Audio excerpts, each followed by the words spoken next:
Hey everybody, this is Townsend. Thank you so much for tuning in. The goal of this podcast is to cover a vast variety of topics regarding mental health, struggles, share people's stories, and hopefully remind you that you're not alone. I hope you enjoy. So this is Lucy. She is in the Little Rock area. If you don't know her, you live under a rock. She's pretty much involved in everything. She knows everybody, which is kind of how I've gotten to know her. She loves the music scene. She has her own business in photography. She is awesome. I have not met anybody that doesn't love Lucy. That I love Lucy, isn't that ironic? Before.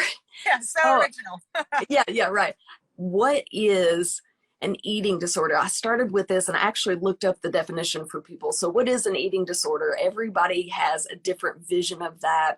But actually the definition, there are a ton, which I didn't even know about. So there's anorexia, there's bulimia, there's binge eating, there's pica, avoidant, rumination, purging, night eating. There's so many more. And basically it's a mental health issue marked by an obsession with food or your body shape, and over 30 million people struggle with this, which I honestly thought it would be way more because we're America and I feel like we're so we want to be perfect. Right. So all that to say, there are tons of ways that this could affect people. So tell us, so looking back, I love how open and honest you are about this. Is one of your kids coming in? Yes, she's banging on the door because something's happening. My neighbor just ran over to help. I love my neighborhood. So funny. I saw a little head pass by in the window. Like, go, get out. Get out of here. Yes. Okay, so I heard what you said, but repeat the question.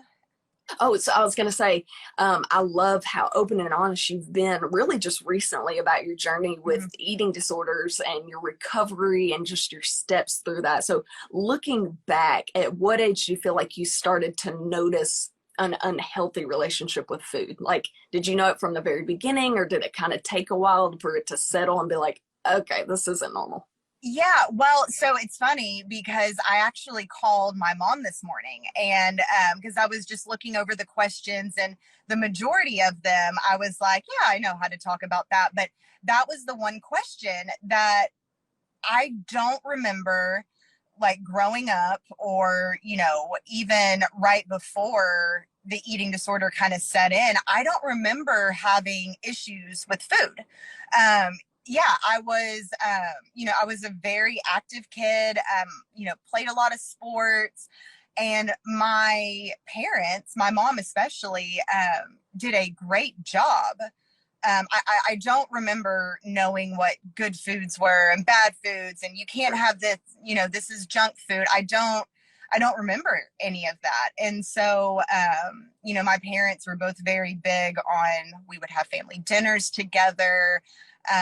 And so it honestly was not an issue until it first, kicked in when I was about 15, and it took form with the Special K diet. Do you remember that? When that was one of the first big, on all the commercials and everything. Yeah. What is it? Let's see if I can remember. So you have a bowl of cereal for breakfast, and then a little snack, and a bowl of cereal with milk for lunch, and then you have a normal dinner. And so that's something's burning apparently. Yeah. And so it started out with me just kind of playing with this diet when I was 14.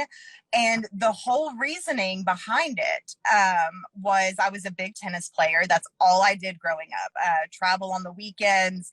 And I was very strong. I could hit the ball very hard.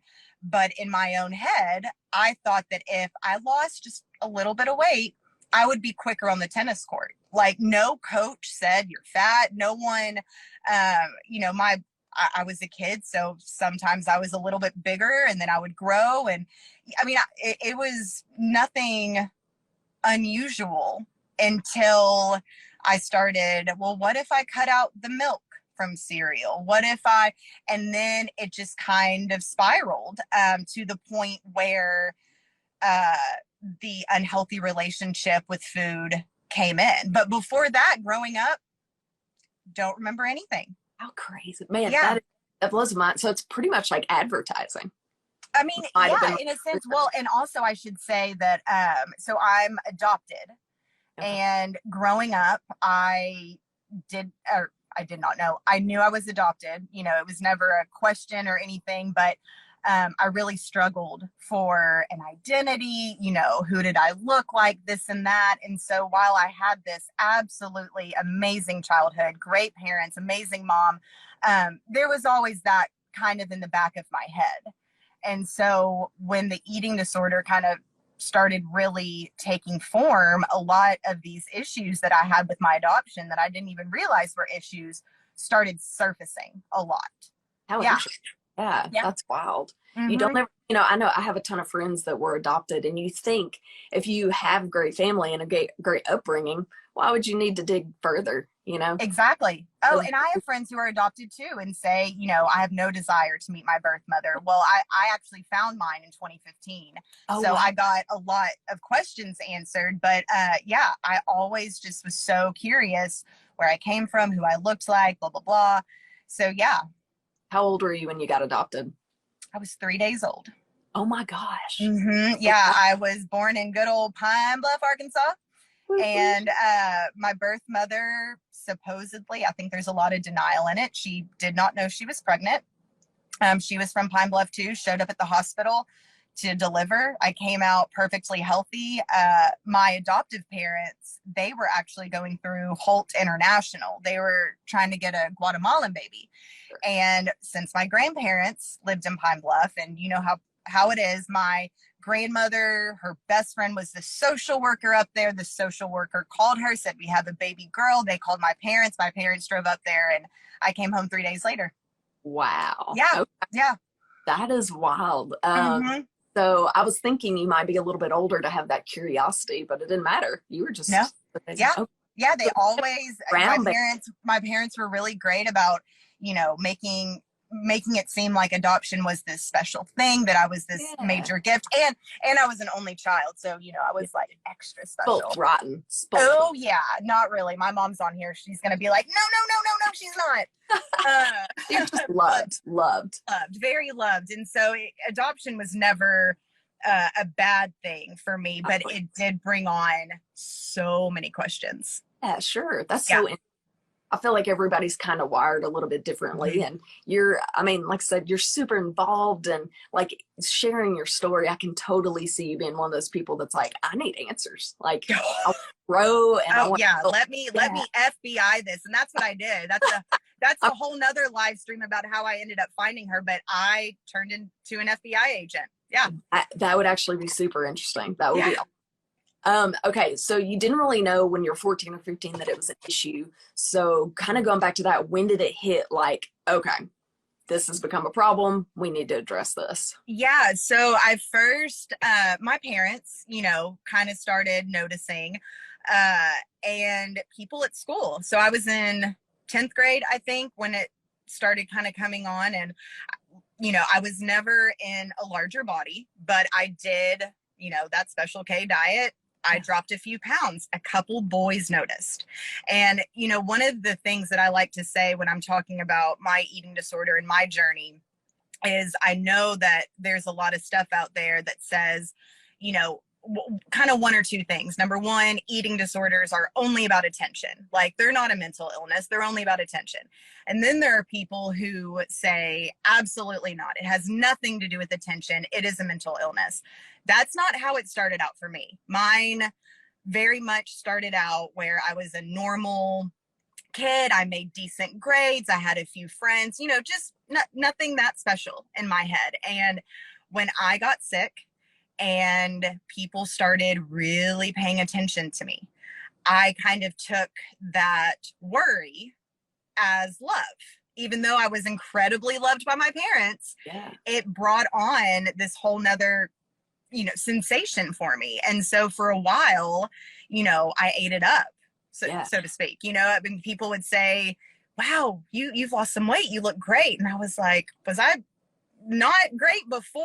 Like, you know, it just started whatnot. And then it got to a point, and this is kind of what happens with eating disorders. If, you know, if you're genetically predisposed, which apparently I am, something clicks in your brain. And so for a lot of people, it's, you know, once they've done certain amount of behaviors for a bunch of times, for others, it's when their body hits a certain weight that the brain just kind of clicks. And my parents were on top of it. I went to go see a doctor when it first, you know, started coming on. I first started losing weight, and the doctor diagnosed me with female athlete triad, which is basically like a pre-eating disorder. It's you are working out more than the calories you're putting in your body.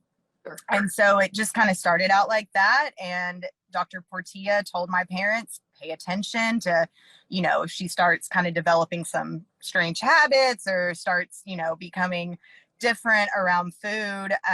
And sure enough, you know, it started spiraling, and it kind of hit me in the head that maybe something was really going on when I walked into my parents' office and saw a treatment center pulled up on one of the computers, and I lost it. I was, you know, I was sick, wasn't in the right state of mind, and I was not happy. Let's just say. Yeah. Oh, goodness gracious. Yeah. Yeah. So with researching this, I actually talked to a good friend counselor and was like, okay, I want to learn more. So with each live stream, I try to dive in, read a lot about it because I want to learn about it. Yeah, that's great. Yeah, it's really awesome. And I want to be able to ask the right questions and dig in and just really get to know you guys on a one-on-one level. And just kind of get into the mindset that you would do. And something that I ran across and I chatted with her a lot about, and it really disturbed me. So they have these things called pro-ana groups. Did you know about that? Where are you, Mom? Yeah. Okay. Yeah. So did you know about those? Oh, yeah. Listen, and it's still a thing. It is a thing. This article and this research that I looked into was from this year. Yeah. And so pro-ana group, if you don't know, which I had no idea, and I feel like a lot of people, this is an area that you don't struggle with or you don't have children, you would never know. So basically, another reason the internet can be a terrible thing, it's support groups that encourage eating disorders like anorexia or bulimia, and people get on there and they tell people that they shouldn't give up and all of these things, and they post pictures of their progress. Exactly. So people show pictures of their progress so that you'll show pictures. And then they also do challenges like, I'm going to lose this much weight, see if you can beat me, back and forth, which you know more about it. But that's what I was looking at. And it made me sick, like just for people like my nieces that run into stuff like that.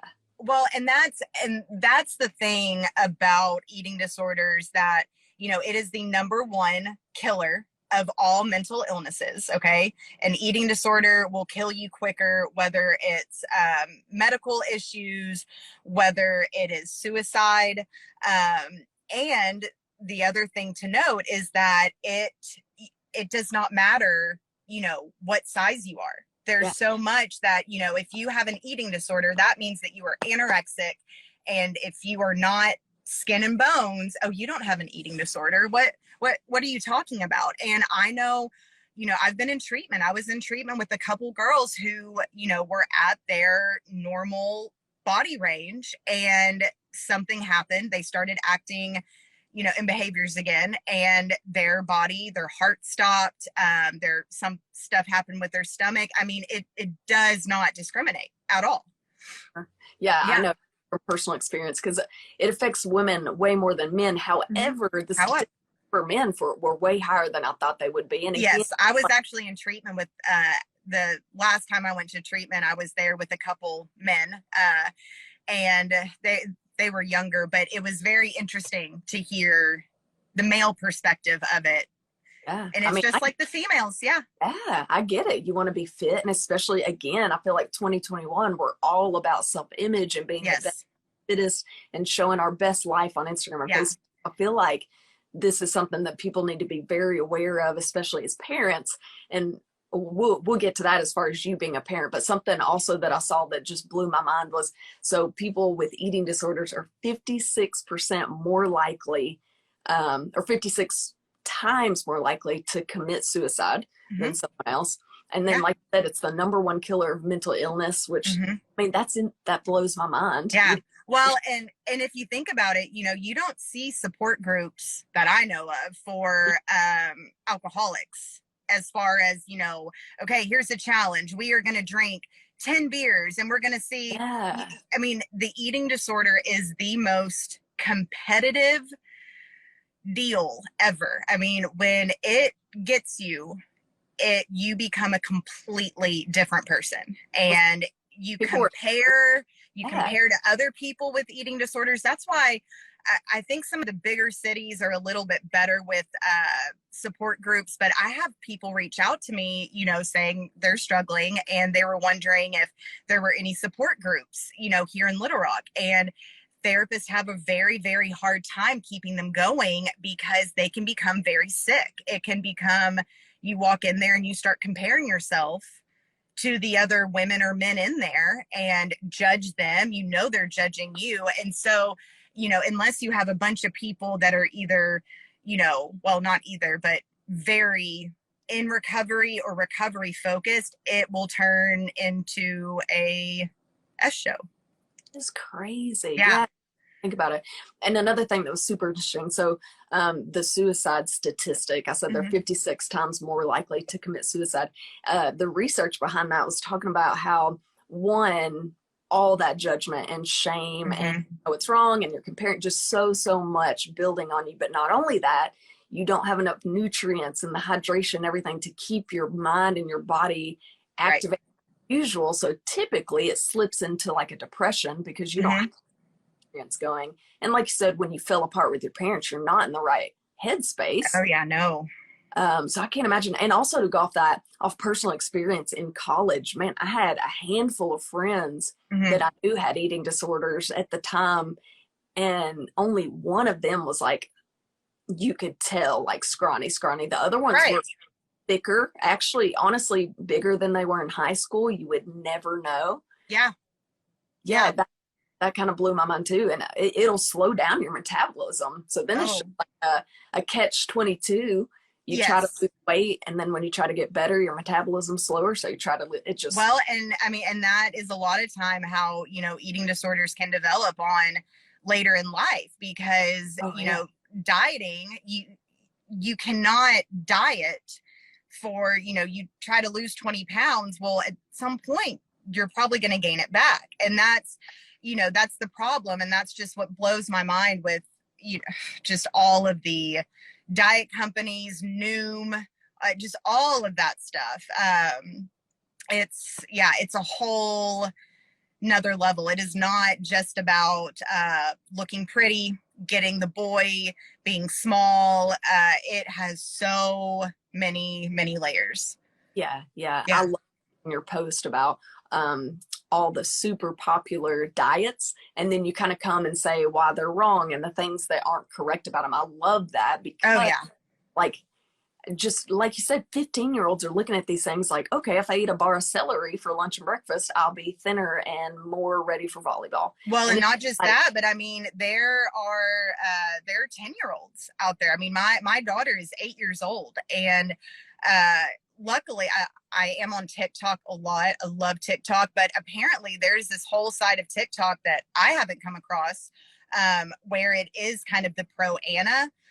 It is people, you know, recommending dieting, and it's just, it's awful is what it is. But yeah, I mean, when I was in treatment all the times, there's always an adolescent side. And this last time I went, there was a little 10-year-old girl there, and she was just cute as can be and had a feeding tube and, you know, was just 10 years old, not in school. She was in treatment. Yeah. Wow. Holy cow. That's insane. Yeah. So you talked about walking in and your parents had this pulled up on the computer. Did you go to did you start recovery after that? Treatments? Was that your first step? Like, what was your first step into recovery, or what got you into that? So recovery did not, the thing with eating disorders is, you know, with alcoholism, you can kind of put a sobriety date on it. You can't with eating disorders. So I was 16 when I went to treatment the first time, and I had no intention of getting better. None. I was, angry. I was a teenager. And when you're an adolescent in a program like this, you cannot leave, right? You can't sign yourself out. And so I went there, and the majority of the other girls I was with, many of them I'm still very good friends with to this day, and that was 15 years ago, we treated it like summer camp. Yeah. We had to eat the food, and then we would go home, and some kids did well. The majority of them ended up back in treatment, because when you're having recovery like that pushed on you, sure, especially at such a young age. I mean, I'm a parent. I would send my child there, in a heartbeat, but I also know that that doesn't necessarily mean recovery. So I went to treatment the first time at 16, came home and did well for a minute. And then college was kind of just around the corner. And I don't know what exactly happened. My parents got divorced around that time, so that might have had something to do with it. But I went back into a full-blown relapse. Ended up convincing my mom and my therapist. They made me sign a contract that said I would do this, and that. And that's the only way I could go to college. Wow. And I ended up going to Fayetteville, and I lasted there maybe 2 months, until one night I got drunk. I called my mom, told her that I was doing all these things in the dorm, I wasn't good, and that I probably needed a tune-up in treatment, thinking I'd go there for a couple weeks, get better. Well, that ended up being a whole other stay. And this time I was an adult, so I could sign myself out. But then again, I'm 18 or 19 at this point. Still didn't really understand that the eating disorder for me in those moments was not my choice. I thought I was making a decision still, right? And so it took a while. And so I went to treatment first time in 2006. And when I went the second time, I got out. I ended up having my now 8-year-old daughter at 23, married, whole shebang. She was born. I loved how I looked when I was pregnant. I loved that my body was, doing something good in my head for once. But when she came, that's when Instagram moms first kind of became a thing, where there's all these teeny tiny moms with teeny tiny babies, and they're posting photos. And so I kind of trickled back down there again, but I didn't go low enough to where there was point of no return. And so I didn't really experience full on recovery until I had to go back to treatment in 2017 with a 4-year-old at home. And that's when I realized that maybe this wasn't a choice. Maybe I really do need help. And if I can't do it for me just yet, maybe I can do it for the little girl at home. And so that's kind of what it took many, many years to get to the point where I was even ready to let go of that control. Yeah. Man. Yeah. So how long, when you talk about going back to like treatment and therapy and stuff like that, how long do you stay? It depends. This, once again, can be a whole nother live stream, but insurance and eating disorders do not go hand in hand. That's a lot of mental health stuff. Yes, insurance has gotten better since I first went in 2006, but insurance bases your stay off of BMI, body mass index. Wow. So, which, if you don't follow me on Instagram, if you do, it's complete bullshit. Sure. Created by mathematicians, not doctors, right? So insurance companies, if you go into treatment and you are in a BMI normal body weight, or you are overweight or obese, in their eyes, your chances of staying in treatment for longer than a month are very slim, because they see, okay, she's gained weight. She must she must be done with it. And we're going to send her on home. So unless you can afford to pay out of pocket, you're at the mercy of insurance and just kind of have to make, learn what you can while you can. Yeah, that's Yeah. crazy. I didn't realize that. It makes Yeah. sense. So with a lot of, sadly, I was in the healthcare field, still dabble in that, Mm-hmm. meeting all these people. I have a ton of counselor friends. Mm-hmm. Sadly, mental health in the medical field, it's not like a broken bone. You can't see it. And so Right. insurances were not quite to that point where, oh, it's broken, we'll pay to fix it. They think, meh, can't really see it. It may or may not be true. Let's just send them home. What happens. And Mm-hmm. that's pretty much every mental illness or mental Yeah. health issue. Like a lot of places don't even cover counseling or antidepressants and things like that. It's really, really sad. It is. I saw a lot of girls, especially this last time around, who, they would get moved up a level. They would go from, partial or residential hospitalization to partial, and insurance was like, nah, you're good. Your weight's a healthy BMI, or you're right where you're supposed to be. We're going to send you home. So yeah, it's really, really tough. Yeah. Golly. And then those girls that aren't quite like, I have a problem. They're like, no, they told me I was fine. Well, and Taylor, hey, Taylor Marie, she just points out that she said, just my perspective, you don't think anything is that wrong. Like, you don't view yourself as that sick, and you don't. Yeah. There's just a disconnect, and, you think everyone's kind of making things up, and they're, worrying too much when there might actually be a reason. Yeah. Right. So, yeah. So what have you found? So since that 2017 was your last day, what have you found? It sounds like there's a lot that goes into it, but like tips, tricks, strategies, what have helped you the most in your recovery? There's a lot. I mean, so one is, as soon as I left, part of the wellness plan is that you have a therapist and a dietitian lined up when you go home. So I did that. I made the appointments.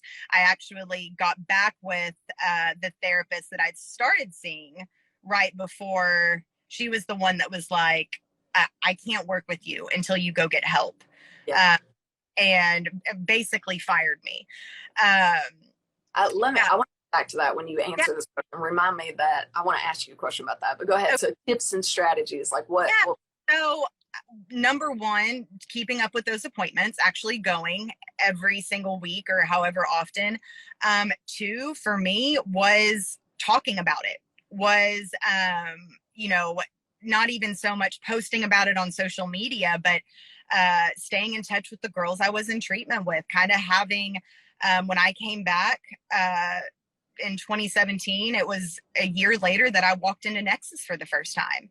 And that space and those people felt like the treatment center, in the sense that in those walls, you feel safe, you are cared for. And I was able to find those people and that here. And so I just tried my best to be as honest with myself and with others as possible. Asking for help when I needed it, not bullshitting my way along, and then talking about it to strangers on the internet. It really, I'm not the only one. I'm just one that is very willing to talk about it. But yeah, I mean, it ebbs and flows. Some days I wake up and I am stressed about something, and my first thought is, I'm just going to skip breakfast. Second thought, really quick, is that's not going to work. You know what happens, and then some days I do skip breakfast. Like it ebbs and flows, up and down. Yeah, that's just like anything else. Exactly. Yeah. Yeah. So yeah, Nexus, I love that. I'm actually doing a live stream with Amy. I think it's in August, I believe. I'm not sure, but Greatest that place, yeah, like it really is. They're so accepting. The same people go back just because she's so like open arms and loving. I love her. I know. Yeah, she's an angel. That's what I tell her. She really is. You're not real. Yeah. I love wanted me to circle back to the therapist. Yes. Okay. So you posted about that today and I read it and I was like, what in the actual what? Okay. So you posted that this therapist, you were seeing her and she basically told you, there's nothing else I can do. I can't help you until you get help for yourself. And like you said, she pretty much fired you. Now, with that being said, do you feel like that was helpful? Do you feel like that was a bad call on her decision? What do you think? No, it was. So I ended up going to see that therapist because a friend of mine was on me about, she knew I was relapsing. She knew it was going very quick. She had me go to a doctor. And then she was like, you are going to start therapy or I'm going to call DHS and tell them that you are not in the right state of mind to be driving those kids of yours around. Wow. Wow. She was Okay. like, yeah, I mean, she was like, it's like you're drunk Sure. when you drive with them and you have not fed your brain for a couple days or Sure. whatever. But so I ended up seeing that therapist because I was forced to. And let me also note that my own husband, not because he doesn't pay attention, but he did not realize how bad it had gotten. I Sure. told him that I was kind of struggling, you know. He kind of noticed I was losing some weight. But that day that I saw Catherine and she told me, you know, there's this great place I just visited, I had to call my mom. And, you know, I don't know what she thought, but I did my best to keep up appearances and look, you know, really, really great. And had to tell my mom that I needed to go back to treatment. And my husband at the time, his work schedule was sometimes he had to go in at 5 a.m. and we have 2 kids at home. Like, I can't go to treatment. I put it off for forever for these reasons. And my mother and my fabulous mother-in-law, they came together. I had to go home that night and say, hey, babe, I have to go away. I could have a heart attack if I don't. Peace. Yeah, it was, so yes, it was 100% the push because I trusted her, you know, at this point. And I was like, okay, if it's really this bad, then, you know, I don't want my kids to see me die. Like, I don't want that to be all the memories that they have. Sure. And so, yeah, it was a big push in the right direction. Yeah, well, that's awesome. Yeah, part of my mind was like, what? She just let you go out and trust that you would do something about it. And then the other part of me thought, well, maybe is a good thing. Like you said, if you trusted her, that was the push you needed. But it's also like, what a leap of faith for her to be like, no. Yeah, she was, I mean, she's great. I'd seen her 3 times up until that appointment. Yeah. And I knew that she didn't mess around. And she was, you know, kind of the person I needed to, you need to go do this. Yeah. I love it. Good for her. Good for her. You owe her a thank you, I think. I know, right? Thank you. She knows it. Yeah. So something I've always kind of been curious about. I told you I had a handful of friends in high school. In college, it really kind of hit, especially with sororities, because you start comparing and you're going through initiation and you want to look good and be the best. There are guys coming around. So a lot of them struggle with eating disorders, just unhealthy relationships with food, obsessing about how they looked. Now, my question, and I couldn't really find much about it, so I wanted to ask you as far as yours go, or your, I guess, input. Do the struggles with that and the temptations with eating disorders, do you feel like it's a lifelong illness, or do you feel like it kind of dissipates? That's a great question. I get really ticked off when I see some people on the internet, you know, say things like they are recovered from an eating disorder. And that is just my opinion. But it's changed over the years. I definitely think, I mean, so what? It has been, I left treatment in November of 2017. And I have not had to go back to treatment, right? But that's not really the best scale. So, you know, I keep up with my dietitian appointments, do all those things. But it's in the back of my head. Sure. You know, so while I may change my behavior and, go down the better path. Some days I don't. And I think it's really important to be honest about that, there have been times where I have tapped back into old behavior. But the difference is I can spot it, or I can recognize that, ooh, I'm starting to feel bad. I'm starting to feel run down. This isn't changing any of my stress. And I'm able to kind of pull myself out of it. And I hope that I'm able to continue to do that. But, I also thought that once I had Harper and I pulled myself out of it that time, that nothing was going to stop me from full recovery. And, fast forward a few years and here we are back at it. Yeah, life happens. Yeah, but I do think that it varies for a lot of people. I've struggled with this since I was 15. There are kids that have struggled with it, since they were 8, 9, 10. And a lot of people, I think there might be statistics on it, but if your eating disorder develops in, say, college, kind of later on in life, the chances of recovery are a lot better than if, you've kind of had recovery and not had recovery since a young kid. Yeah. Well, as a young kid, you're still developing. So I feel like that plays a lot on your mental and, brain functioning and why. Yeah. Yeah. I wondered about that because I've done live streams with, I want to say alcoholics, but they're in recovery. Yes. And so the way it works for them is every year is their 7th year in recovery. Mm-hmm. They don't ever consider themselves recovered. They could be 23 years in recovery. And so I wondered how that related as far as eating disorders. Yeah. Yeah. How people would be like, yeah, today I'm cured. Yeah. Well, and it's interesting because in so many ways here she comes again.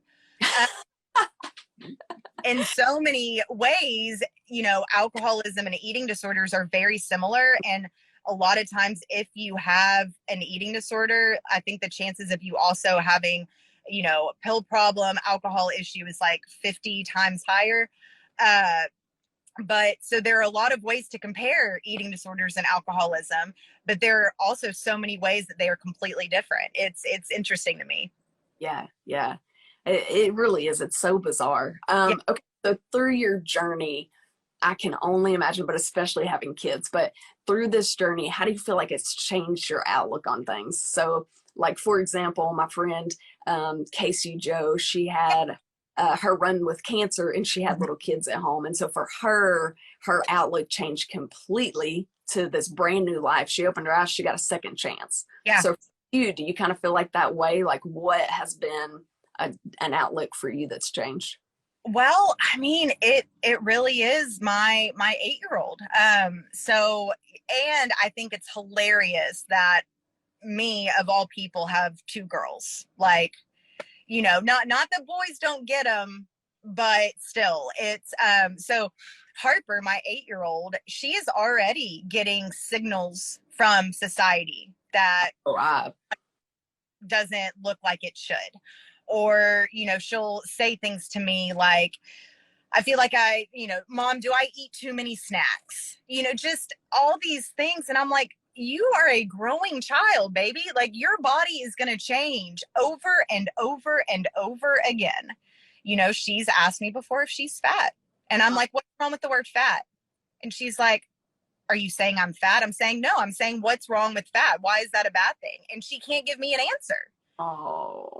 And so I think it's very important to me to continue learning all that I can. And mainly that is learning more about diet culture, how it came about, where it started. It started in racism. Surprise, surprise. There's a great book called Fearing the Black Body that talks you might love it. It talks all about kind of where diet culture came from, but it's being able to pick up on what's going on or, what I see and make sure that number one, I'm a safe space for Harper to come to because, I don't know if I ever would have asked my mom, do you think I'm fat? Do you think this? But she trusts me. Sure. And so I think it's very important to keep that dialogue open. So a lot of, where I'm at right now is because I want to continue to be a great example to her. If she develops an eating disorder later on or soon, I want to be strong enough and be able to, walk that journey with her. Hopefully it doesn't happen, but who knows? Sure, absolutely. Yeah.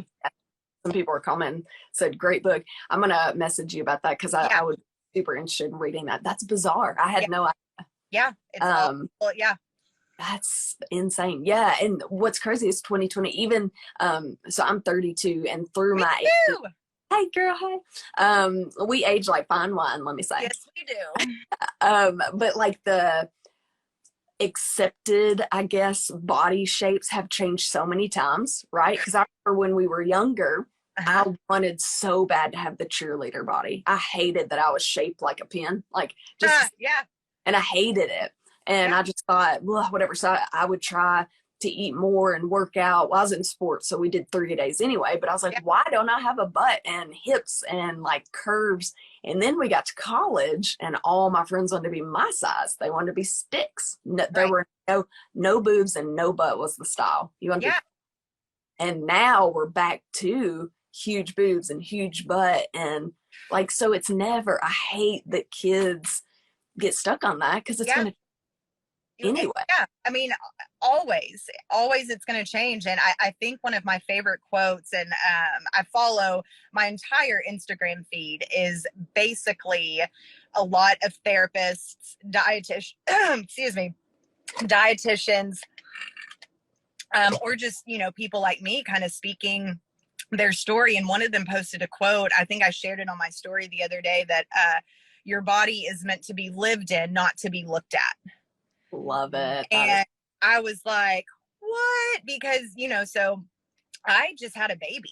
Yeah. I got pregnant in, February last year. I spent all of 2020 growing this baby. And let me tell you, it is a lot different being pregnant at 32 versus 23. And my body has not bounced back as quickly as it did. But at the same time, I'm like, I got other shit to do. Like, I don't have time to go walk every day or go work out at the gym. Like, it is a total, I keep waiting for the other shoe to drop, in a sense. Like, why am I not more worried about this? And then I'm like, there's nothing to worry about. Like, you look fine. And then I'm like, wait, did I just think that I myself looked fine? Did I just like compliment myself? What's going on?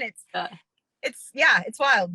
I love it, man. That is awesome. That is an awesome quote. I love that. I'm sharing that. That's so good. Yeah. I have 2 young nieces, and one of them is in that tween age. She's about to be a teenager, and so this subject really hit home for me reading all these statistics. So like that quote, I automatically think about her because she was so obsessed with making the volleyball team, and she made it. And I'm just like, oh gosh, I hope kids don't pick on her, and I hope they don't talk about weight, and I hope blah blah blah blah. They will. I mean, that's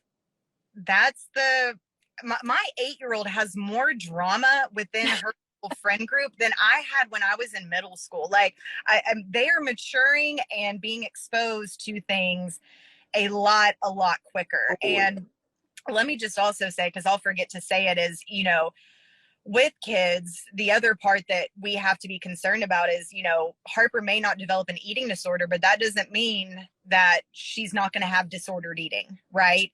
So, you do not have to, because I struggled with this for a while when I was kind of relapsing, and I was like, I'm not sick enough to get, that's a big thing with the eating disorder deal, is we never think that we're sick enough.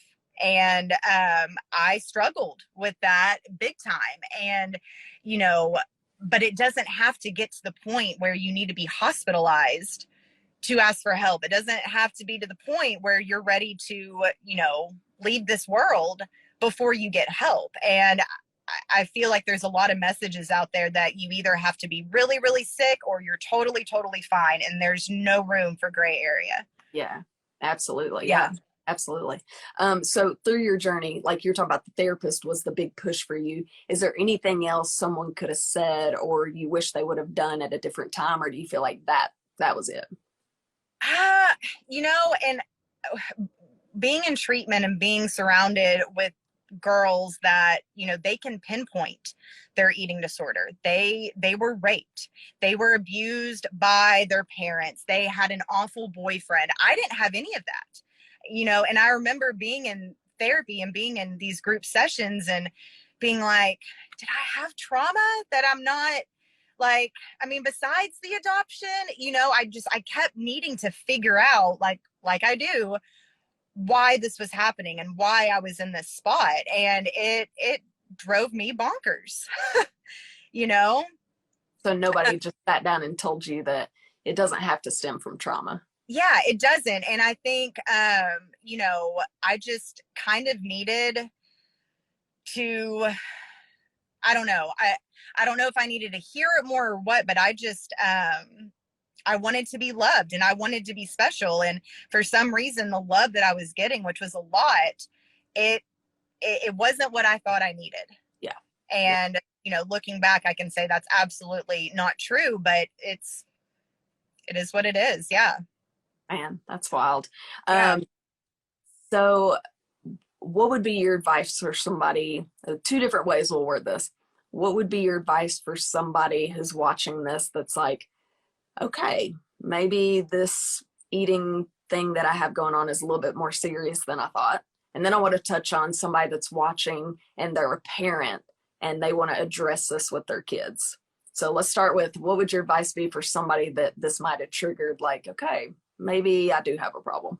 Yeah. I would say number one, to look for a therapist, look for a dietitian. Don't worry about, you know, can I afford it? Can I not? Can, you know, all those things. Just start doing your research and seeing what's available in your area. Little Rock is getting better, but there is no doctor here anymore that actually specializes in eating disorders. And so for me, it was, you know, reaching out to the people that I knew could help point me in the right direction. You know, reaching out is hard. Asking for help is way, way hard. But that 100%, I feel like, has to kind of be that first step, like just kind of start doing some research. And as far as parents go, I would say that, you know, recovery is not going to happen on your time frame. It's not. And your child, you know, they may, you know, start therapy or start, you know, doing whatever it is you think is best, and you think that they're doing really, really well, and then they dip back in. It can be very frustrating. I cannot imagine how my mom dealt with it. Really quickly, I'll say that whenever I would get mad or frustrated at something she said at home, and I would start yelling or whatever I did, she would say, Lucy, this is your eating disorder talking. I'm not talking to you right now. You need to go. And I'd be like, oh, Mom, that's so stupid. Like, you are, you know, just, but I'm like, God, yes. I mean, good for you for being like, no, go away. Yeah. And so, again, with parents, it is going to be looking for support groups, even, you know, someone that has maybe gone through this before, because I know how frustrating and difficult I was. And I mean, you know, my mom has had to put up with this since I was 14, 15. You know, it's, I can't imagine. Yeah. Yeah. Props to your mom. That is awesome. Moms are the great. They're so good.